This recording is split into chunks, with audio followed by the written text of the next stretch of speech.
This one is dedicated to each and every one of you who appreciate a great glass of wine. You know what I mean? It's Monday. Let's raise a glass to the beginning of another week. It's time to unscrew, uncork, or saber a bottle. And let's begin exploring the wine glass. Today, I sit down with Jules Taylor of Jules Taylor Wines in New Zealand, just in time for National White Wine Day. The wine holiday may be August 4th, but we celebrated a bit early by opening a bottle of her delicious Pinot Gris. What bottle will you open this Wednesday to celebrate? And while you're clinking a glass of your favorite white wine, please take a moment to rate and review Exploring the Wine Glass to help other wine lovers find me. Sláinte! Wine. Hey everybody, I'm Lori Budd, a UC Davis winemaking program, someday service, champagne specialist, and WSET Level 2 graduate. You can find Exploring the Wine Glass on all the socials, as well as your favorite podcast catchers. If you haven't subscribed yet, now's the perfect time to swipe, subscribe, rate, and review. I promise I'll never tell you what to drink, but I'll always share what's in my glass. Hey everybody, welcome to another episode of Allure of the Poor. It has been a little while since I've done an episode of this, but I am so excited because, well, honestly, I'm still in California. I would really be much more excited if I was doing this in person. But we have Jules Taylor here from New Zealand, Jules Taylor Wines in New Zealand, and it's tomorrow in New Zealand. So I always think that's cool. I always think that's cool, you know, and you get that joke of, so do you have the winning lottery tickets, you know? But welcome. So thank you. So lovely happy to be here. Oh, thank you. It's so happy. I am so happy to meet you. When they asked if I would do this, I think the email didn't even officially get all the way, you know, downloaded before I was like, yes, absolutely. This is so cool. So I am thrilled to have you here. So first of all, my very first question, Jules, is always the origin story. How did you get into the wine industry? Well, it's kind of, we all get here by crazy routes, right? I'd grown up in Marlborough. I left here because all my friends were going, went to university because all my friends were going, and I studied zoology and planted microbial science. Oh my God, I had zoology. I know. Anyway, so at the end of that, it was like, what am I going to do? You know, I didn't really have the brains or the inclination or the money to stay on and do a master's or anything like that. And I liked wine. And so it seemed like a natural progression for me to go and learn how to make it so I could save myself some money. So off I went. I changed university and did a 1-year postgraduate course in winemaking and viticulture. And yeah, that was back in 1993. And then I moved back to Marlborough, purely because, you know, I had no money. I'd been studying for 4 years. My parents still lived here. I wanted to bring my washing home for my mum to do secretly. But also the wine industry back then was starting to get some traction. And so I thought I'd come home and beg for a job, basically. And at the time, I thought I'd end up working in the viticulture side of the industry. I still think, it is the backbone of what we do, right? Growing the fruit. And I still love growing my own vegetables and fruits and things like that. But I did a vintage, and I don't know, you just get completely sucked in by, you know, the craziness of it all. It was so stressful, probably the most stressful thing ever. You know, I lost a whole lot of weight just because I was so frigging anxious. Wow. Anyway, that aside, did a vintage, and yeah, here I am quite a lot of time later, still doing what, you know, I love this industry. I love it that you can turn grapes into wine. You know, that is still, yeah, it blows my mind every year that you can turn, you know, the humble little grape into something that gives people joy. Yes, and a lot of joy it does give. Yeah. So I worked in in Marlborough and then started traveling, working in Italy, and I'd come home via Australia because you can kind of fit in a vintage in the Hunter Valley before Marlborough's fruit is ripe.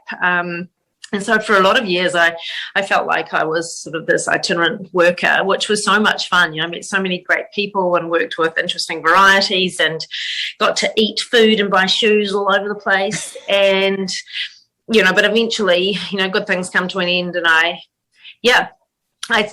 settled in Marlborough with my then boyfriend. He's my husband now, so yeah. And we've been here ever since. Still coming and going when we can, but obviously, we had children, and so that kind of put a kibosh on the traveling to other countries and working vintage. But yeah, here we are still in Marlborough, enjoying a fabulous lifestyle. We live in a small town that still doesn't have traffic signals, although our traffic is getting a little bit interesting. And we live in this great playground of really cool things. And we're lucky, I feel very lucky. How old are your kids? They're two boys, and the younger one's just turned 16 and the older one is not far off 18. So interesting times in our house. I'm sure. Are they into the wine? Is that the direction they're going to go? During the summertime when they're off school, we, get them to do all those joyful things in the vineyard, like bud rubbing and lifting wires. And the younger one recently learned to drive the tractor, which I think he found way more interesting than, walking up and down rows. But at this stage, I'm hoping that I don't know, I'd never sort of say, hey, this is what you need to be doing. I think they need to find their own way in the world. But who knows where that will go. What is the driving age there?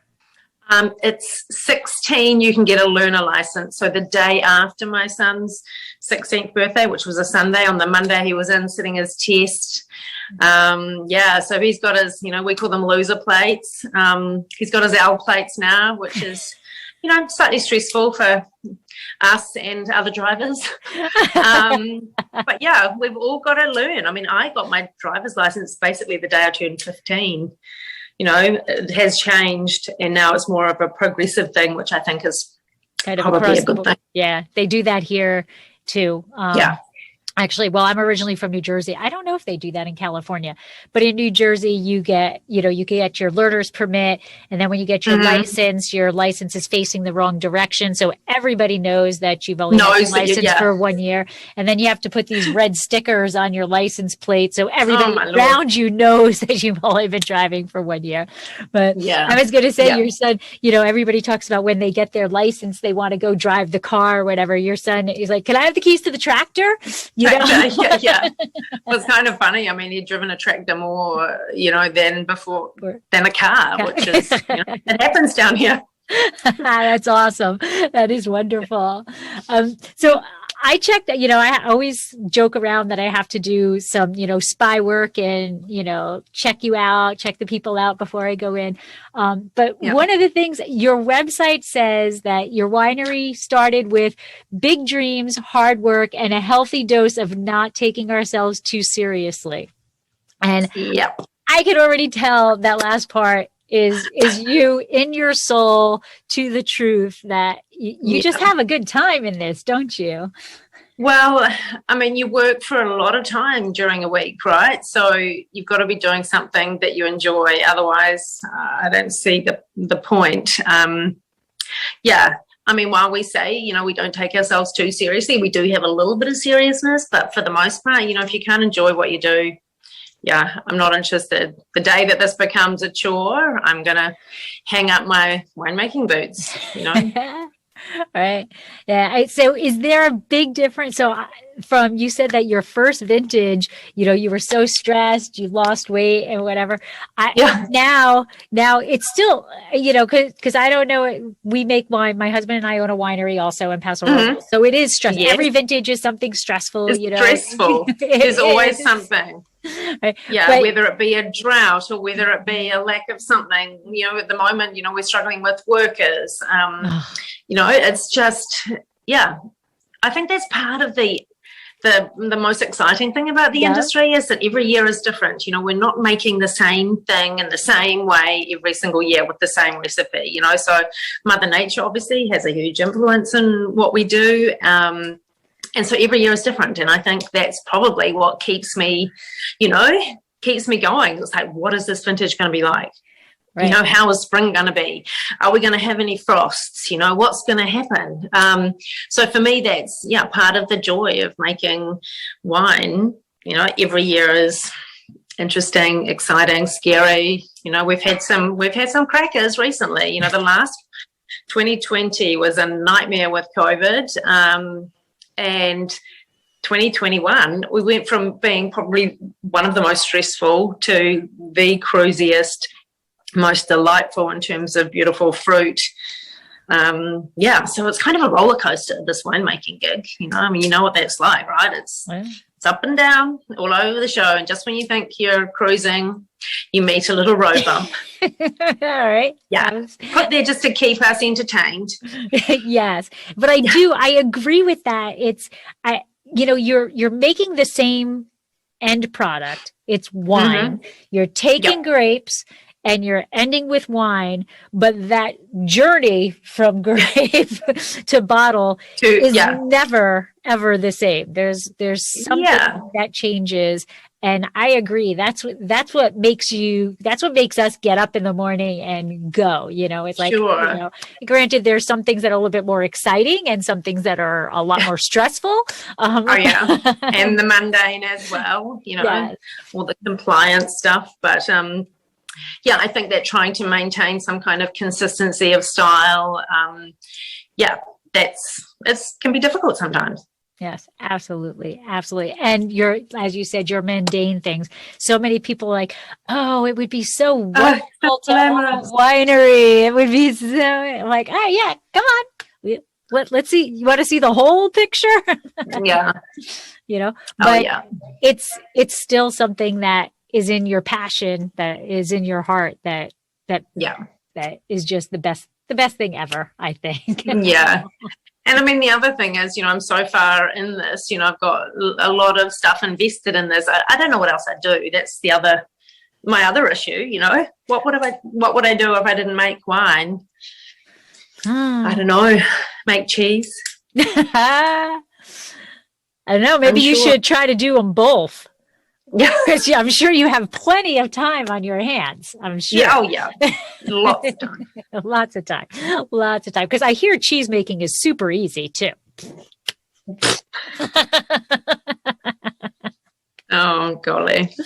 All right. So you had mentioned a little bit about your start in the career. So you started in the wine industry as a group senior winemaker for a large winery.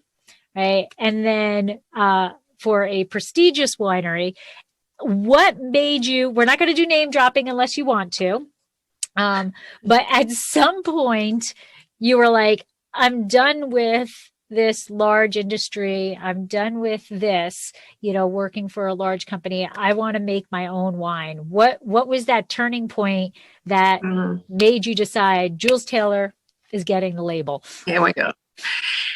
I mean, it wasn't really my idea. You know, it was while I was working for these lovely people.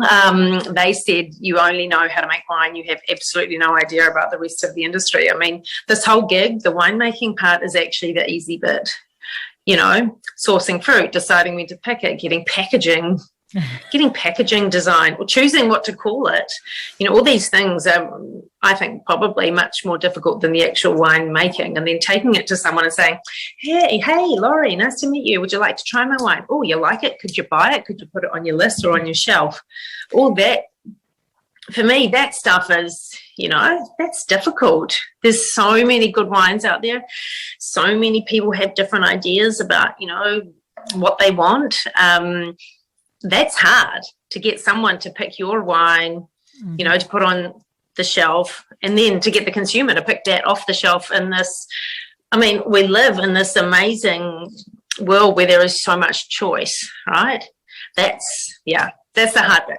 So while I was working at Marlborough Valley Cellars, which, you know, had that those lovely people, they said, why don't we fund you into doing your own thing? So they fully funded the venture for the first 5 vintages.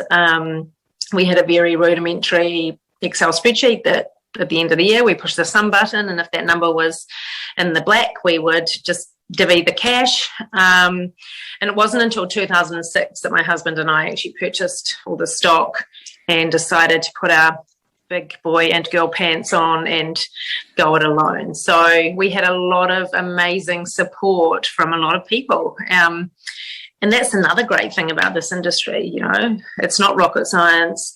There aren't many secrets. And so everyone is really open with their knowledge, and, you know, people pay it forward, which is, I think, awesome. Yeah, I agree. And that's one of the things that we find also. So I think that's a universal thing in the wine world. I don't think it's a specific region or anything like that. You can go to somebody else and say, listen, I'm just stuck. I don't exactly know what to do with this. And they're not going, ha, ha, ha, ha. You know, they legit try to help you and do that. And I hear so many winemakers who have their own labels started that same way, where they were working at another winery, you know, a larger facility. And, you know, that facility was like, hey, you know what? We've got 2 extra tons of, you know, whatever. Yeah. You know, do you want to start your own label? And, you know, and that's how so many people have started. And that's a beautiful thing about the industry. It's so great. Absolutely. And I mean, I stayed working, and, you know, my real job, I didn't start working full-time in Jules Taylor until October 2008. So I had a real job for a long time, and this was just kind of my little moonlighting thing bubbling along. And, you know, eventually you get to a point where you've got to take a risk, you know, you've got to say, okay, believe in yourself, get on with this, you know, you'll never know if you don't try. So I handed in my resignation and my keys to my company car, and off we went. And I mean, God, it took a long time before this thing actually could feed our family properly, right? You know, and anyway, it's all good fun. We're never going to be gazillionaires, but, you know, we're having a good time trying. There you go, right? It's good time trying. That's all that really matters, right? Yeah. And so now you said it was 2008 when you actually said goodbye to the day job, but your first label was in 2001? Right. But I mean, it was tiny, you know, I made in total 400 cases. Oh, okay. 150 of Pinot Gris. I think it was 150 of Pinot Gris and 250 of Riesling. Oh, you know, okay. that was, they were the 2 varieties. We didn't have a Sauvignon Blanc. I mean, for goodness sake, we didn't have a Sauvignon Blanc until 2004. But it's been a slow build. What's your case production now? We're at about 50,000. Okay. So still not massive, but, you know, it's enough to, you know, to keep us going. Okay. And now, do you have? We're in AP, so you know there's multiple wineries in our building. We don't own the equipment. Yep. Are you're in an AP also? Yeah. So the facility that we use, I'm not sure how many clients they have, but quite a few. And there's just no way that we'd be able to fund all that infrastructure, you know, for presses and things like that you only use once a year. I mean, it even if I win the lottery, you know, it would be a stretch. Right. I don't really ever see any other way that we would do it either. Like that just makes sense. Why should I dish out all of this money, like you said, for equipment that you're going to use once, you know, one little, you know, season. Yeah. And then it's going to sit there and, you know, do nothing for the rest of it. I rather, you know, work in this system, you know, where it is. Although the compliance, I don't know how it is there, but the compliance here is ridiculous. Like you literally sign a piece of paper that you take over that piece of equipment, and then you sign that piece of paper that it went back. It's so much paper. Right. It's slightly, it's slightly different here in that the facility that we work from is fully run by them. So all we do is, say, hey, on this day, I'd like to bring in 20 tons of Pinot Gris, and there's a booking system, you book it in, you turn up with the fruit, and they do everything. So everything is documented and written down and all traceable and all that kind of stuff. So I don't have to, it's a bit of a shame, but I don't have to do any of that physical work anymore, which was, occasionally I'll fill some barrels, but they do that for us. Yeah, that is how ours is too. Just for the documentation of when we're processing, they actually sign the paper, kind of electronically sign that equipment to Dracaena Wines, and then it gets signed back to them because we're the ones processing it. But I'm not physically processing it. It's the same thing. Yeah. They have full-time workers. Oh, that's crazy. I know it's just all paperwork, but at least it's electronic now, but it's all paperwork. Yeah. But it's always exciting to see those grapes go into the process, however the process is. Oh, right? Yeah. Now, you said that you actually thought that you would start off really be in the viticulture side, but you much prefer in the winery? Just the way it kind of panned out. I mean, I still, have huge interest in the grape growing, and especially during harvest. That's our one chance to decide, where that flavour window is. I mean, we can manipulate acid and things like that, but you can't change flavour, So I spend a lot of time walking up and down those rows, filling my poor belly with berries, deciding when that is. And I love that time of year. It's super exciting. Super exciting. It is. I agree with you.